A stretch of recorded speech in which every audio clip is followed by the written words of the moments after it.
नमस्कार मेरे प्रिय भाइयों बहनों। आइए हम आपको आज आनंद मार्ग दर्शन के आलोक में भारतीय दर्शन न्याय दर्शन की चर्चा करते हैं। न्याय दर्शन भारत के 6 वैदिक दर्शन में एक है, एक आस्तिक दर्शन है।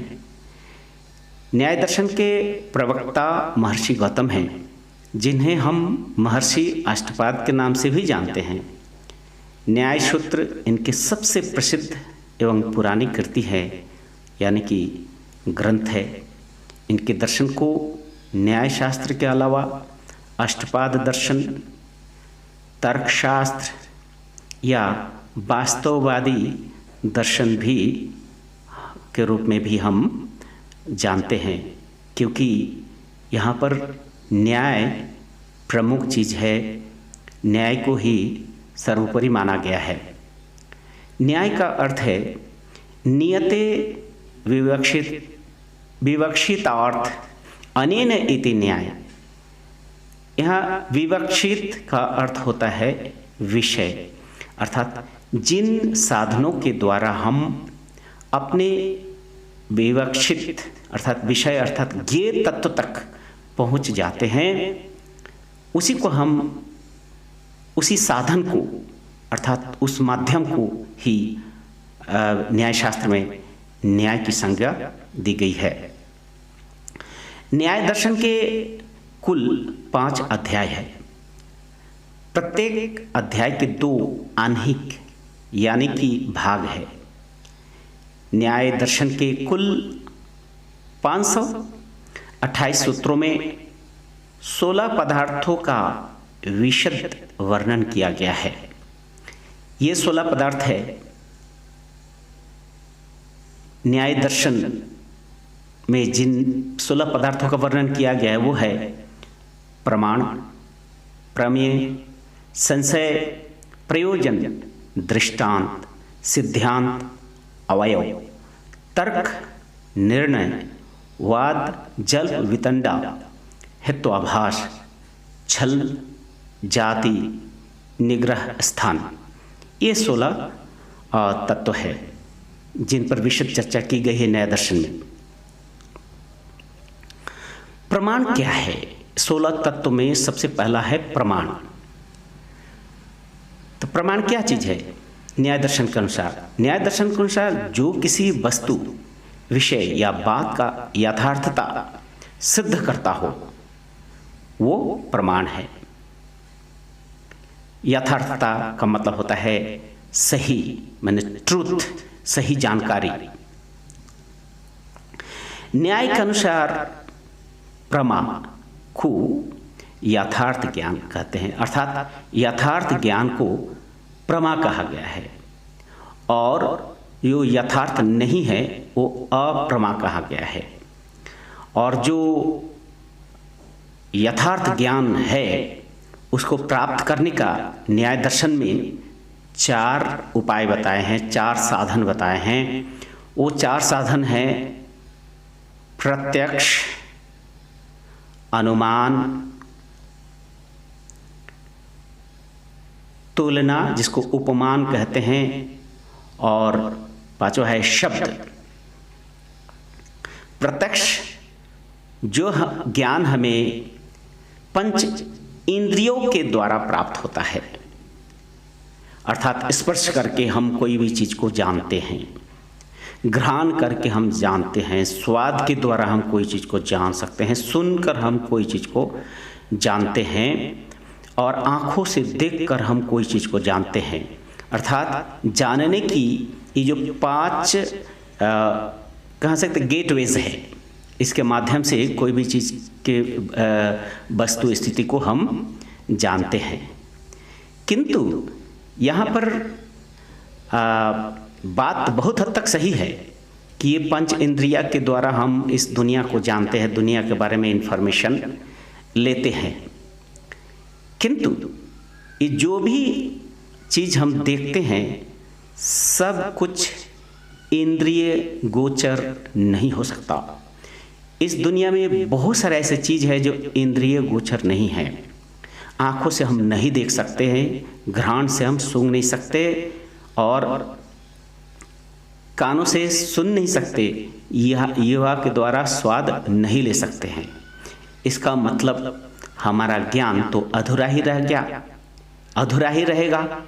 क्योंकि अगर पंच इंद्रियों को ही अगर हम प्रमाण मानते हैं तब तो गलत हो जाएगी। क्योंकि यहाँ पर यथार्थ ज्ञान की बातें हो रही। यथार्थ का मतलब ही होता है जो है उसी चीज को उसी रूप में जानना। तो दुनिया में बहुत सारे चीज हैं जिसको हम उसी रूप में नहीं जान सकते इंद्रियों के द्वारा। अगर इंद्रियों को ही अगर प्रमाण का अगर हम आधार मानते हैं तो, क्योंकि अगर इंद्रियगत किसी तरह की अगर डिस्टोर्शन, विक्षिप्तता या किसी तरह की बीमारी हो तो इंद्रियां हमें सही इन्फॉर्मेशन नहीं दे सकती। और इंद्रियों के द्वारा, सिर्फ इंद्रियों के द्वारा ये वस्तु जगत के सूक्ष्म जो तत्व है उनको जान नहीं सकते, समझ भी नहीं सकते हैं। इसलिए इंद्रियों को ही अगर प्रमाण का हम हथियार के रूप में प्रयोग करते हैं तो ये 100% तो सही नहीं होगा। आंशिक रूप में हम जगत के बारे में जान सकते हैं, किंतु पूर्ण रूप में जानने के लिए परम चैतन्य सत्ता को जानना होगा। और परम चैतन्य सत्ता पंच इंद्रिय गोचर नहीं है। इसलिए न्याय दर्शन के प्रमाण की ये जो चारों हथियार आनंद मार्ग दर्शन के सामने बौने पड़ जाते हैं और झूठे साबित हो जाते हैं। अनुमान दूसरा जानने की साधन है। अनुमान का मतलब होता है एप्रीहेंड करना, और कोई भी चीज के बारे में अनुमान करने के लिए उनके साथ विशेष प्रकार की अनुभूति होनी चाहिए या तो अनुभव होना चाहिए। जैसे हम कोई चीज को, बादल को देखकर हम ये नहीं कह सकते धुआं है, और धुआं को देखकर हम ये नहीं कह सकते हैं कि ये बादल है। क्योंकि कभी कभी ऐसा होता है कि गर्मी के दिनों में लोग खेतों में आग लगा देते हैं, इतने धुआं उड़ते हैं, दूर से लगता है कि बादल है। तो हम अनुमान से तो नहीं कह सकते कि वो बादल है या बादल ही है, लेकिन बादल के बदले धुआं है तो हम धुआं को तो बादल नहीं कह सकते हैं और बादल को धुआं कह नहीं सकते हैं। और इस अनुमान के लिए अनुभव की जरूरत होती है। अनुमान को हम वास्तविक ज्ञान का, यथार्थ ज्ञान का मापदंड यानी कि साधन नहीं मान सकते, क्योंकि अनुमान गलत भी हो सकता है। क्योंकि ये अनुमान अनुभव के द्वारा और अनुभव इंद्रियों के द्वारा अनुभव प्राप्त करते हैं। इसलिए इसको हम फाइनल नहीं मान सकते हैं, एब्सोल्यूट नहीं मान सकते। न्याय दर्शन में जो तीसरा ज्ञान का साधन है, ज्ञेय सत्ता को जानने की जो साधन है वो है उपमान अर्थात तुलना।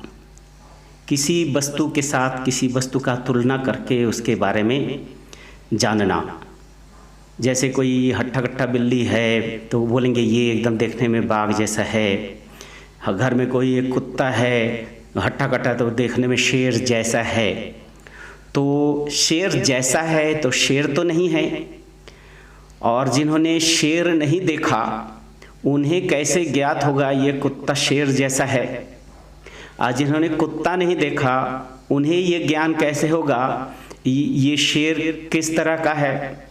इसलिए तुलना करना जो है, तुलना से कभी भी सही ज्ञान प्राप्त नहीं होता, यथार्थ ज्ञान की प्राप्ति नहीं हो सकती। इसलिए न्याय दर्शन में वर्णित जो उपमान है, ये उपमान ज्ञान के सही ज्ञान को जानने का वास्तविक और कह सकते हैं सटीक साधन नहीं है।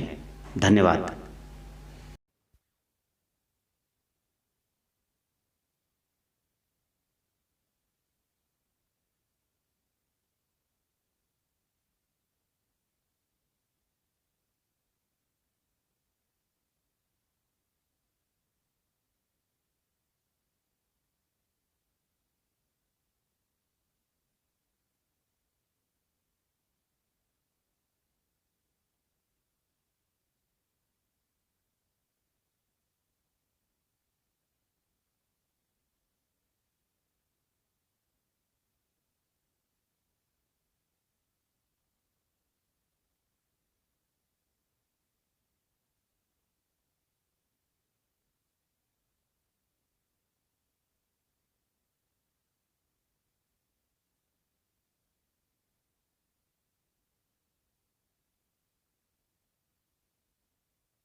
न्याय दर्शन में जो ज्ञेय माने जानने की जो वस्तु है उसको प्रमेय कहा गया है।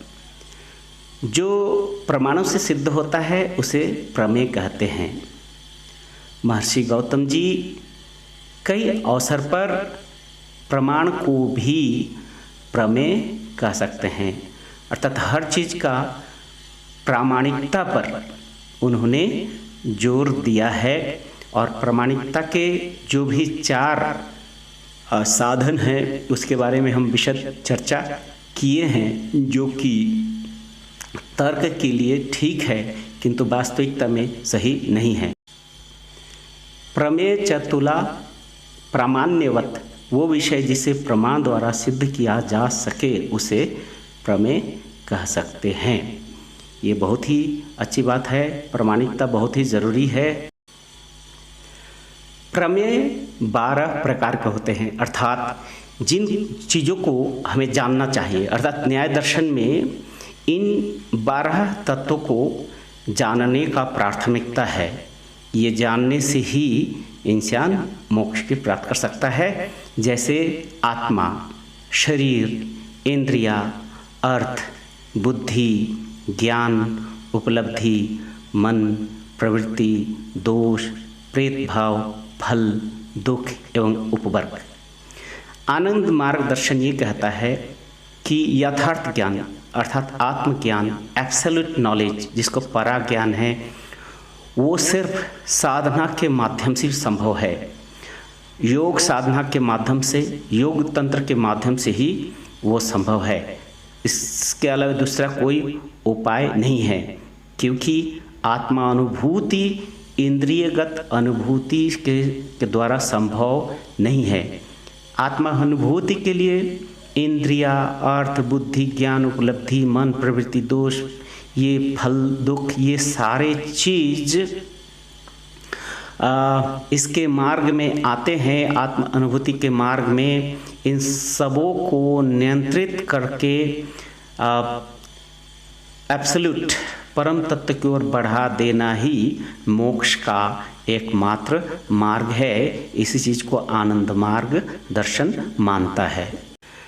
आनंद मार्ग दर्शन आत्मज्ञान, सेल्फ रियलाइजेशन को ही यथार्थ ज्ञान मानता है, अर्थात परा ज्ञान को ही एब्सोल्यूट नॉलेज मानते हैं। और परा ज्ञान की प्राप्ति न्याय दर्शन में वर्णित जो 4 साधन है, जो कि